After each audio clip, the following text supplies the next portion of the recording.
안녕하세요. 토요미스테리 디바제시카입니다. 시기와 국적을 불문하고 언제나 UFO 이야기는 큰 관심을 받고 있고 또 논란의 대상입니다. 그런데 그간 토요미스테리에서 UFO 관련 스토리는 모두 해외에서 있었던 것으로 기억하는데요. 이번엔 여름을 맞아 UFO 특집을 준비하게 되면서 오늘은 우리나라 역사 속 유일무이하게 남아있는 UFO 격추미수 사건을 소개할까 합니다. 여러분 혹시 로스앤젤레스 전투라고 들어보신 적 있으신가요? 지금으로부터 약 80년 전인 1942년 2월 25일 미국의 LA 상공에 갑자기 정지되어 있는 대형 원형 비행 물체가 나타났습니다. 시민들은 영문도 모른 채 공포에 떨게 되죠. 그 당시 미국이 진주만 공습을 받은 지 얼마 지나지 않았기 때문에요. 이걸 이제 하늘에 떠 있는 원형 물체를 보고 일본 해군의 공습이다라고 판단했습니다. 그리고 당장 비상사태에 돌입했죠. 미군은 해당 비행체를 향해서 약 1,400여 발이 넘는 대공포탄을 퍼부었습니다. 그런데 이 의문의 비행체는 반격도 하지 않았고 또 후퇴도 하지 않은 채 그 자리에 그대로 머물러 있었고요. 오히려 그들을 향해 쏜 그 공포탄이 땅으로 떨어지게 되면서 시민들이 부상을 입고 사망하게 되는 사건이 발생하죠. 이후에 원형물체는 사라졌습니다. 하지만 미군은 이 사건의 수사를 위해 LA 전 지역을 조사했지만 이 비행체의 파편이나 그런 어떤 흔적도 발견할 수 없었습니다.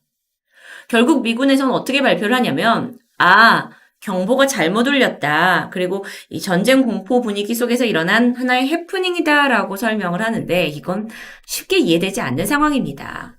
본 사람도 많고 그게 어떻게 경보가 잘못 울린 거냐 많은 사람이 의심을 했죠. 하지만 결국 시간이 지나 이 사건은 풀리지 않는 미스테리로 남아버렸습니다. 그런데 우리나라에서도 이와 아주 유사한 사건이 존재했는데요. 때는 1976년 10월 14일 서울입니다. 오후 6시가 넘어가면서 점차 어두워질 무렵이었죠. 이게 퇴근 시간이라서 도로에 점점 사람이 많아졌고 또 이른 가을 날씨로 인해 좀 쌀쌀하던 참이었습니다. 인파 중에 한 사람이 문득 하늘을 올려다봤는데 조명처럼 밝게 빛나는 정체불명의 불빛들이 하나둘씩 나타나기 시작합니다. 야간 비행 중인 헬기인가? 사람들은 처음에 별로 대수롭지 않게 여겨요. 그리고 하늘을 멍하니 바라보고 있었는데 이게 점점 빛의 수가 많아집니다. 5개가 보이더니 곧이어 9개. 조금 있으니까 3개가 더 드러나서 12개. 그렇게 하늘에 12개의 빛을 내는 비행체가 서울 상공에 배치된 거죠. 근데 이게 나름 일정한 간격을 두고 있었어요. 근데 더 이상 움직이거나 하지 않고 그냥 빛만 발산하고 있는 모습이었어요. 이게 너무도 사람들이 생전 처음 보는 광경이었기 때문에 신기해하면서도 도대체 뭐야? 하면서 정체를 궁금해하고 있었는데요. 그러던 중 이 비행체가 반원형의 대혈로 정렬이 되더니 일정한 속도로 서서히 이동하기 시작합니다. 정말 거짓말 같은 이야기죠. 여러분 당시 이 신기한 상황은 MBC 라디오 별이 빛나는 밤에를 통해서 실시간으로 제보가 들어왔어요. 그리고 당시 진행자 이수만 씨가 여러분 서울 상공에 무슨 정체불명 비행체가 나타났대요 라는 소식을 전하기도 했죠. 그렇게 천천히 이동을 하던 비행체는 6시 19분 서울 시내에 수도권 비행금지 구역을 침범하게 됩니다. 자, 이건 국가적으로 아주 중대한 문제가 돼요. 그래서 당시 청와대에 거처하던 박정희 전 대통령에게까지 보고가 됩니다. 같은 시각 이 수도방위사령부 산하의 방공여단에서도 이 해당 비행체를 포착했습니다. 그런데 여러분 그 당시에 대한민국 사회는 2개월 전에 판문점 도끼 만행 사건이 있었고 그걸로 인해 북한에 대한 적개심이 굉장히 강하던 상태였고요. 대외적으로는 일본에서 한 달 전에 그 소련 공군 소속의 비행사가 홋카이도 방공망을 뚫고 공항으로 착륙한 공항 MiG-25 망명 사건이 있었습니다. 그래서 이게 전반적으로 동북아시아의 긴장감이 최고조였을 때죠. 그렇다 보니까 서울 상공에 이 상황에 미확인 비행 물체가 나타났어? 그러니까 청와대 그리고 수도 방위사령부는 이게 혹시 북한이나 다른 나라에서 보낸 전투기일 수 있다라는 생각이 들었고 군은 즉시 격추태세로 돌입하게 됩니다. 그렇게 6시 40분이 됐어요. 국군은 대공포로 위협 사격을 하기 시작합니다. 예광탄이 하늘로 막 쏟아지면서 비행체를 향하게 됐죠. 이건 당연히 그 인근에 있던 서울 시민들이 생생하게 목격할 수밖에 없는 상황입니다. 근데 사람들이 뭔 상황이야 하면서도 전쟁이 일어날까 걱정을 했고 두려움에 떨고 있었는데 이런 긴장감과는 정반대로 하늘 위에 있는 이 비행체는 아무런 반응이 없어요. 그저 빛만 내고 있습니다. 그렇게 공격이 시작된 지 20-30분여가 지났고 비행체가 여전히 정말 뚝심좋게 아무런 움직임을 보이지 않자 또다시 대공포가 시작됐습니다. 그 당시 이 장면을 실제로 목격했던 사람들에 의하면요. 수십여 분 동안 사격이 쭉 이어졌는데 이 중 단 한 발도 명중하지 못한 것 같다라고 말합니다. 그렇게 아무 반응 없이 1시간 정도 서울 상공에 떠있던 정체불명의 비행물체가 갑자기 어느 순간 북서쪽으로 서서히 움직였고요. 이내 청와대 서울 상공에서 사라져버렸죠. 자, 대한민국에서 있었던 사건입니다. 미확인 비행물체 격추 사건. 미수로 끝나게 되면서 어쨌든 막을 내리는 듯 했습니다. 그런데 더 큰 문제가 발생합니다. 비행체를 향해 쐈던 공포탄이 지상으로 낙하를 하게 되죠. 그러면서 그 도비탄에 31명의 시민들이 부상을 당했고 심지어 1명의 시민은 사망하게 된 겁니다. 다음날 각 언론에서는요. 이 소식을 앞다투어 보도합니다. 그리고 국내뿐만이 아니라 전 세계의 큰 관심을 받게 돼요. 서울 UFO 격추 미수 사건이라고 불리기도 했고 청와대 상공 UFO 사건이라고 불리면서 지금까지 목격담은 계속해서 이어졌습니다. 이 와중에 국회에서는 국방위원회가 소집이 되었고요. 여기서 또 아주 혼란스러운 공식 입장이 발표되죠. 정부가 발표한 바에 따르면 지난밤에 비행체의 정체는 사실 이건 노스웨스트 항공의 보잉 707-902편이다. 이 화물 전세기였는데 얘가 항로를 이탈하면서 벌어진 해프닝이다 라는 설명이었습니다. 그런데 두 눈으로 이 비행체를 목격했던 시민들은 그거는 보잉 707기가 아니다. 그리고 그 수가 한 대가 아니지 않았느냐라고 강하게 주장했습니다. 물론 일단 보잉 707기와 생김새가 다른 것 외에도 또 다른 이상한 점은 외국 국적의 화물기가 우리나라에서 비행 제한 구역에 들어간 것뿐만 아니라 거기서 정지 상태로 장기간 머물러 있었다? 이거 자체가 불가능한 일 아닐까요? 그러니까 전문가들도 정부의 발표를 쉽게 믿지 않는 눈치였죠. 그리고 스텔스기도 아닌 일반 민항기인데, 일반 화물기인데 어떻게 그렇게 많은 격추를 대공포탄을 쐈는데도 아무런 공격을 받지 않고 그냥 가만히 떠있냐? 이게 말이 되냐? 말이 안 되는 것 같습니다. 그런데 정부는 여기에 추가 의견을 보이지 않았죠. 그리고 책임져야 할 부분이 있습니다. 인명피해에 있어서 조의금과 장례비를 비롯한 그 모든 치료비 전액을 지원하겠다는 입장을 밝힙니다. 만약에 이 정부의 발표가 사실이라면요. 또 다른 문제가 있어요. 이게 군이 직접 관여를 했죠. 그런데 군에서 이게 민간 항공기인지 전투기인조차 식별을 하지 못하고 하늘에 사격을 했다라는 것은 실패한 작전입니다. 게다가 피해자까지 있었죠. 그런데 어쩐 일인지 정부 발표 이후에 사건의 기사는 점차 줄어들었고 또 변하는 양상도 보였다고 합니다. 하지만 몇 년 후에 이 사건은 SBS 그것이 알고 싶다를 통해서 다뤄졌고요. 다시 한번 큰 관심을 받게 됐죠. 당시 사건을 목격했던 한 시민은 그 김포 지역에서 가양동에 이르는 그 영역에 정체불명의 비행체가 떠 있었고 그 수를 세어보니 12개였다. 비행체가 일정한 간격으로 반원을 그리면서 서울을 향해 진입했고 거기에 국군이 대공포를 쏘고 있었다라면서 당시의 상황을 생생하게 묘사했습니다.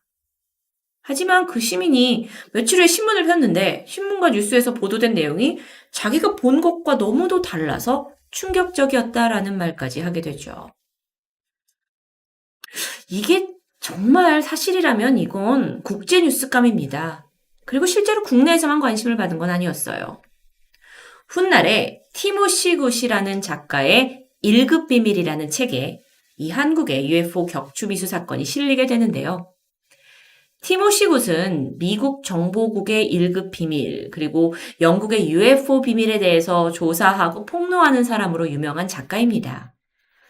그는 자신의 책에서 당시 한국중앙정보부의 비밀 문서 일부와 함께 청와대 상공에 UFO가 출현해서 대공사격이 있었지만 단 한 발도 맞지 않은 채 사라진 것을 기억한다라는 내용을 싣게 됩니다. 이 책은요, 우리는 잘 몰랐지만 세계 각국의 UFO 정책 그리고 UFO 관련 사건을 어떻게 처리했는지의 과정을 추적한 내용이라고 해요. 그런데 그 내용들을 어디서 가지고 왔는지 출처를 정확하게 밝힘으로써 UFO 연구에서는 꽤 인정받고 있는 책이라고 합니다. 그런데 국내에서도요, 이런 비슷한 맥락으로 출판된 책이 있었습니다.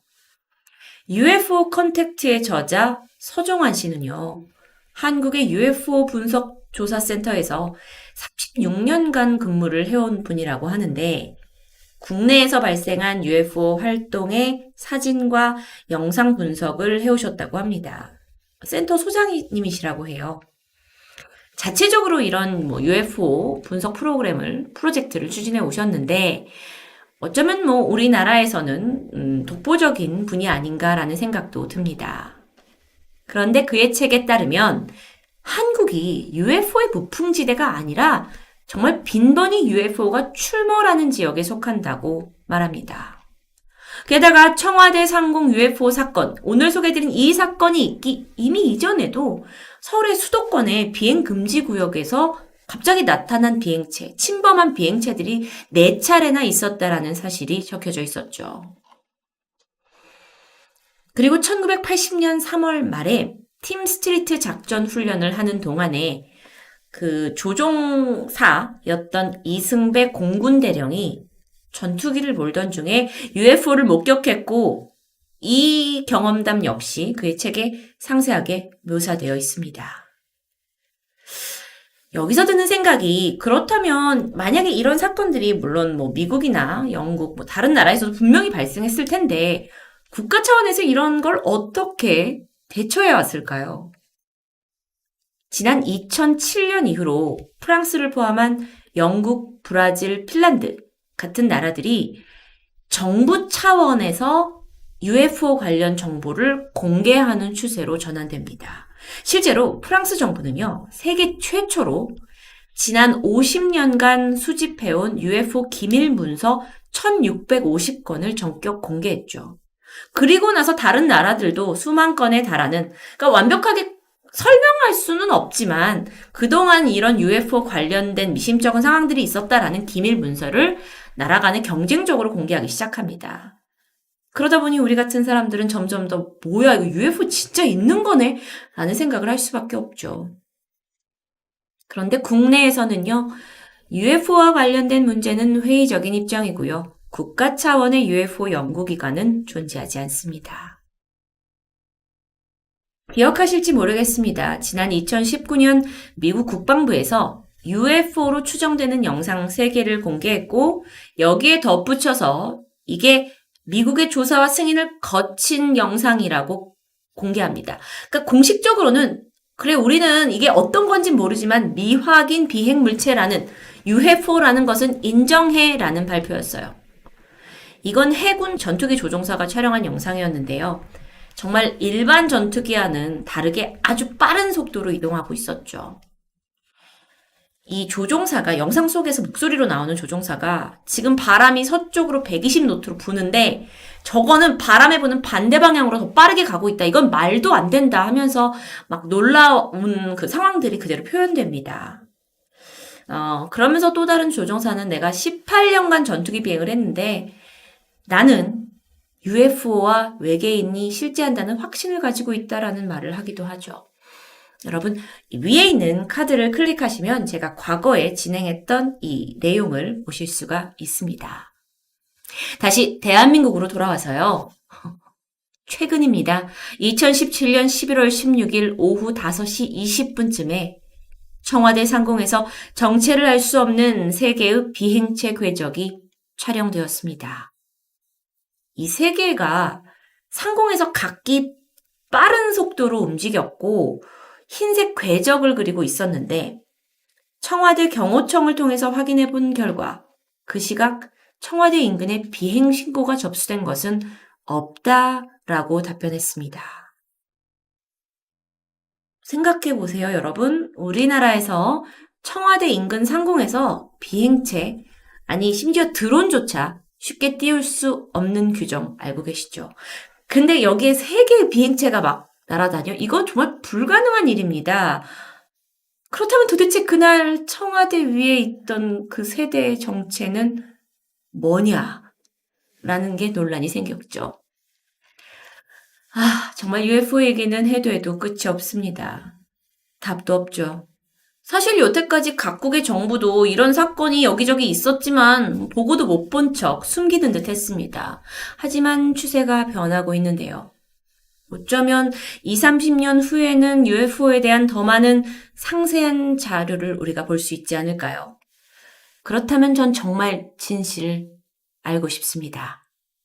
1976년 10월 14일 서울 상공에 나타났던 그 단 한 발의 사격도 맞지 않은 비행체의 정체는 과연 무엇이었을까요? 토요미스테리 디바제시카였습니다. 안녕하세요. 토요미스테리 디바제시카입니다. 지난 2017년 수많은 논란 속에서 외계인의 비밀을 밝히겠다는 한 다큐가 공개됩니다. 감독인 제레미는 외계인의 증거를 찾았다는 저명한 의학 박사를 의심하면서 이 다큐를 시작했는데요. 촬영 내내 그가 접한 사실들은 충격 그 자체였죠. 전 세계 소수의 사람들에게서 발견되고 있는 외계인의 증거. 과연 다큐는 어떤 내용을 밝혀냈을까요? 사진 속 인물은 로저 레어 박사. 1935년생인 그는 대학에서 의학학사를 마친 후에 1964년 29살에 족부의사가 됩니다. 그러니까 쉽게 말해서 발 쪽을 전문으로 다루는 자격을 획득했다는 얘기죠. 이후 캘리포니아에서 정형외과 의사로 살아가며 명성을 쌓아오고 있었습니다.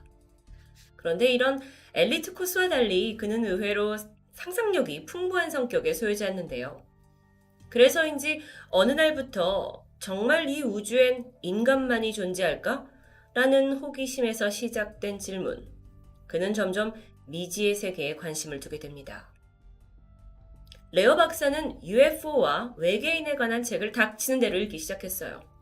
그리고 더 나아가서 직접 그 UFO 신봉자들의 모임에 참석을 했고 머지않아 미국 UFO 거대 네트워크인 MUFON의 지역 지부 회원으로 가입하게 됩니다. 그렇게 다소 진지한 취미 생활을 이어가던 그에게 어느 날 인생을 뒤바꿀 만한 엄청난 사건이 발생하게 되는데요. 1995년 그가 60살이 되던 해였습니다. 이 UFO 행사에서 우연히 외계인에게 납치되었다고 주장하는 한 여성의 엑스레이를 접하게 된 겁니다. 레어 박사는 그 엑스레이를 보자마자 직감적으로 뭔가 심상치 않은 걸 발견하게 되는데 그녀의 발 사진에 정체를 알 수 없는 금속 조각 물체들이 포착된 겁니다. 우선 이 사진의 주인공은 52살의 패트리샤. 그녀의 사연은요. 지난 1969년 남편과 아이들과 함께 캠핑을 떠나게 됐는데 그날 밤 수상한 불빛과 큰 소음을 내는 무언가를 만났다고 합니다. 패트리샤는 그게 미확인 비행물체, 즉 UFO라는 걸 직감했고요. 가족들이 황급히 차를 타고 도망쳤지만 웬일인지 자동차가 마음대로 작동되지 않았습니다. 가족 모두 패닉에 빠진 그 순간 강한 불빛이 비춰졌고 모두는 그대로 정신을 잃게 되는데요. 얼마 후 정신을 차려보니까 어느새 시간이 훌쩍 지나 있었습니다. 그리고 더 황당한 건 차가 엉뚱한 도로에 세워져 있었다는 것이었죠. 이 이야기는 사실 누구에게 해도 쉽게 믿어줄 것 같지 않았습니다.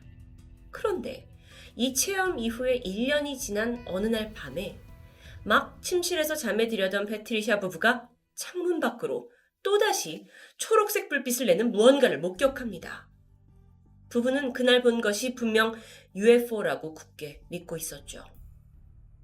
그날 이후 26년이라는 시간이 흘렀고 패트리샤가 우연히 찍은 엑스레이를 통해서 자신의 몸에 뭔가 있다는 걸 발견했던 겁니다. 자, 정형외과 의사였던 레어 박사가 그녀에게 이 금속을 제거하는 수술을 하는 게 어떠냐라고 제안하게 되는데 도대체 이게 뭔지 정체를 밝혀내고 싶었던 겁니다. 동의한 패트리샤가 수술대에 올랐고 결국 그녀의 왼쪽 엄지발가락 바깥쪽에서 T자형의 작은 금속 조각을 꺼냅니다. 크기는 약 0.5cm, 조금 긴 쌀알 정도의 크기였습니다. 특이했던 건 수술 중에 패트리샤에게 마취를 했는데도 불구하고 메스가 그 물체를 건드리기만 하면 마치 반응하듯 다리가 움직이는 현상을 보였다는 거였죠. 자, 우선 몸 밖으로 나온 이 조각은 어두운 회색이었습니다. 특이하게도 반짝이는 어떤 막이 씌워져 있는 것처럼 보였죠. 그런데 이게 끝이 아닙니다. 패트리샤의 몸에는 또 다른 조각이 있었어요. 왼쪽 두 번째 발가락 측면에 있던 조각이었는데 꺼내보니까 멜론 씨앗 형태로 예전과는 좀 달랐지만 이게 동일하게 반짝이는 막이 덮여져 있었던 겁니다. 그런데 더 놀라운 건 이 물체에서 자기장이 방출되고 있다는 사실.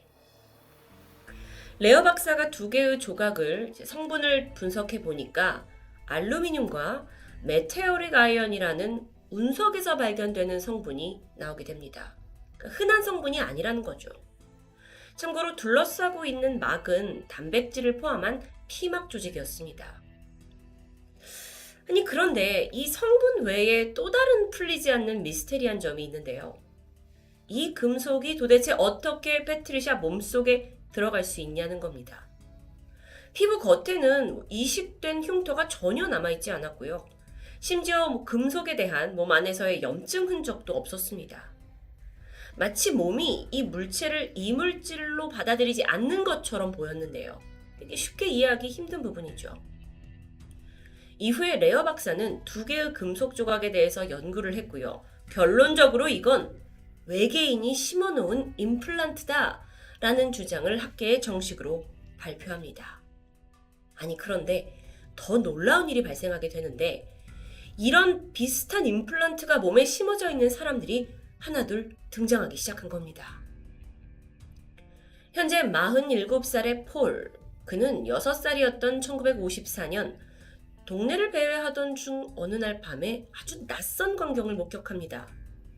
엄청나게 밝은 불빛을 내는 대형 물체가 착륙하는 모습이었어요.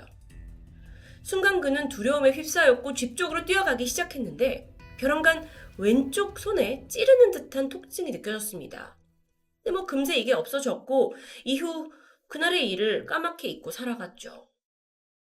시간이 지나 17년 후 성인이 된 폴은 우연히 손에 부상을 입어서 엑스레이 촬영을 하게 되는데 그때 손등에 이물질이 박혀 있다는 것을 깨닫게 됩니다. 레어 박사는 폴의 그 임플란트 금속 제거 수술에 참여했습니다. 그리고 손등에서 멜론 씨앗 모양의 물체를 뽑아내는 데 성공했죠. 여전히 그게 어떻게 몸에 들어갔는지는 밝혀내지 못했습니다. 이후에 레어 박사는 이 연구에 몰두했고요. 이런 사례가 흔하진 않지만 꽤나 지구상에 존재한다는 것을 밝혀냅니다. 그리고 마침내 ANS 리서치라는 이걸 연구하는 아예 단체를 만들게 돼요. 그리고 약 24명의 사람들의 몸에서 여러 가지 의문의 물체를 제거하기까지 합니다. 자, 이 과정에서 그가 알아낸 몇 가지 사실들이 있는데, 지금 보시는 이 사진은 수술을 받은 환자들에게서 발견된 조각들입니다. 그 금속 임플란트 모양이 제각기 다르죠. 마치 각각의 사람을 위해서 개별적으로 만들어진 것처럼 보인다고 말하는데요. 공통적으로 성분은 모두 운석에서만 발견되는 희귀한 원소였습니다. 또 다른 점이 있는데, 각기 임플란트들에서 육각형 벌집 모양의 그 둥근 기둥으로 보이는 어떤 독특한 결정체 구조가 보였다는 점이죠. 이건 최근에 신소재로 각광받고 있는 탄소 나노튜브와 비슷한 구조였는데, 인체가 이 금속을 거부하지 못하게 하려고 단단한 기름층으로 덮여 있다는 것도 또 다른 공통점이었습니다. 게다가 어떤 임플란트는 전파를 방출하기도 했어요. 그리고 몸에서 제거된 후에도 그 신호는 계속되었죠. 정말 신기합니다. 근데 레어 박사가 알아낸 기괴한 사실은 이것만이 아닌데요. 살해자 중 한 남성은 과거 아내 그리고 아이들과 함께 UFO에 피랍된 경험이 있다고 고백했습니다. 그리고 엑스레이 검사 결과 손가락에서 금속성 이물질이 발견되고 레어 박사를 통해 제거 수술을 받게 되죠. 그런데 문제는 수술이 시작된 후에 벌어졌습니다. 정말 눈앞에서 믿을 수 없는 일이 발생했는데, 그 금속 임플란트가 갑자기 저절로 여러 조각으로 나뉘는 말도 안 되는 현상이 나타난 겁니다. 수술팀이 당황을 해서 각 조각을 일일이 다 제거한 후에 환자의 혈청이 든 용기에 옮겨두게 되죠. 3일 후, 레어 박사가 혈청 용기를 확인했고 다시 한번 자지러지는 충격에 빠졌습니다. 모든 조각들이 이 용기 바닥에 일렬로 정렬되어 있는 겁니다. 그래서 박사가 용기를 닫고 흔들었다가 다시 두고는 15분을 기다렸다가 열었는데 조각들이 다시 일렬로 정렬되어 있습니다. 이걸 통해 박사는 이 금속 임플란트 조각이 어디서 왔는지 모르지만 특별한 자기 기억, 그러니까 마그네틱 메모리를 가진 물질이다 라고 확신하게 되는데요. 아니, 그렇다면요, 이 금속 조각들의 목적은 무엇일까요? 왜 인간의 몸에 이걸 박아둔 걸까요? 레어 박사는 이게 외계인이 달아놓은 추적 센서라고 주장합니다. 쉽게 말해서 인간의 몸에다가 임플란트를 삽입하고 그 신체적인 반응을 외계인들이 보고를 받기 위해서 넣어놨다라는 거죠. 그리고 또 이상한 점이 있는데, 이 금속이 삽입된 사람들의 공통점이 적어도 2번 이상 UFO를 목격했다는 겁니다. 평생 한 번도 보기 힘든 UFO를 여러 번 봤다는 것을 통해서 어쩌면 목적성을 가지고 있는 외계인들이 일부러 그들의 주변을 맴돌고 있다라고 볼 수도 있겠는데요. 그런데 레어 박사의 주장을 어디까지 믿을 수 있을까요? 사실상 몸에 금속이 있었다라는 것만으로 외계인의 존재를 증명하기엔 부족해 보입니다.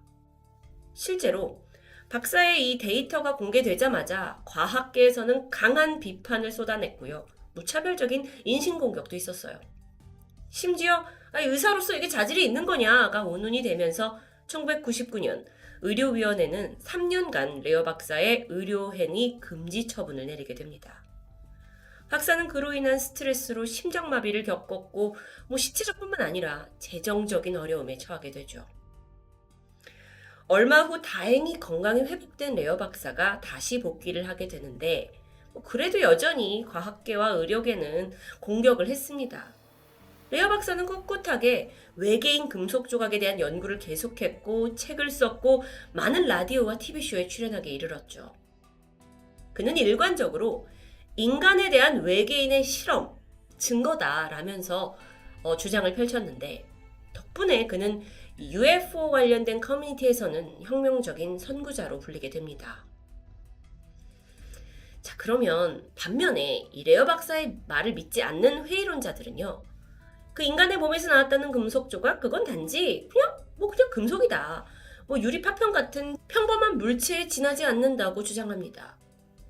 즉 우리가 모르는 새에 이물질이 몸에 박혔고 아니면 거기서 분리된 세포일 뿐이라는 거죠. 그러면서 레어 박사는 외계인에 대한 과도한 동경이 만들어낸 허구 세상을 말하고 있다라고 비판했는데요. 그런데요, 여러분. 어떤 금속 물질이 인간의 몸에 비밀리에 들어와서 완벽하게 우리 몸의 유기체로 삽입될 수 있을까요? 게다가 20년 가까이 염증이나 아무런 부작용 없이 우리 조직의 일부가 되어서 공존할 수 있다는 건 의학적으로 도저히 설명이 불가능합니다.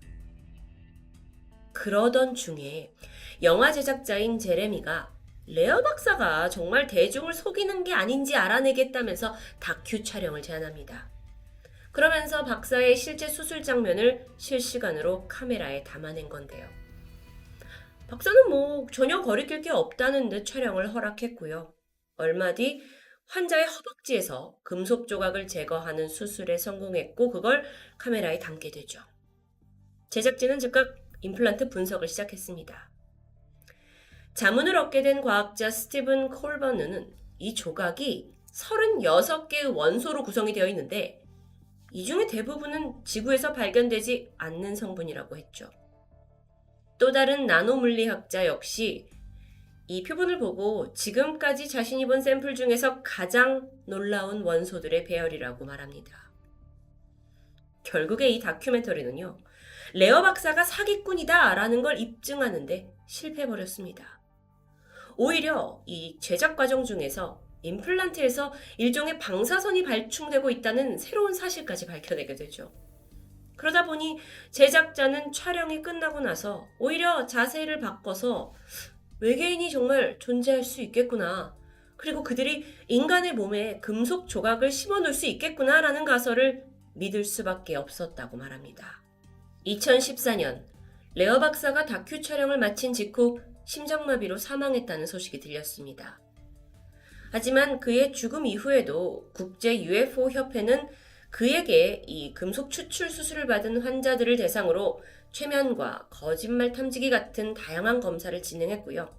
그 결과 17명이 외계인에 의해서 피랍된 적이 있다라는 것을 인정하게 됩니다.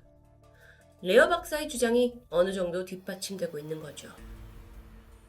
여러분, 사실 지금 이 순간에도 세계 곳곳에서는 내 몸속에 외계인 임플란트가 있다고 주장하는 사람들이 등장합니다. 만약 이게 사실이라면 UFO, 외계인의 존재, 나아가 그들이 인간을 납치한다는 주장 역시 증명이 되는 셈인데요. 민감하죠. 그렇다 보니 그 진실 여부를 둘러싼 논쟁은 앞으로도 오랫동안 이어질 것 같습니다. 외계인의 존재, 여러분의 생각은 어떠신가요? 토요미스테리 디바제시카입니다.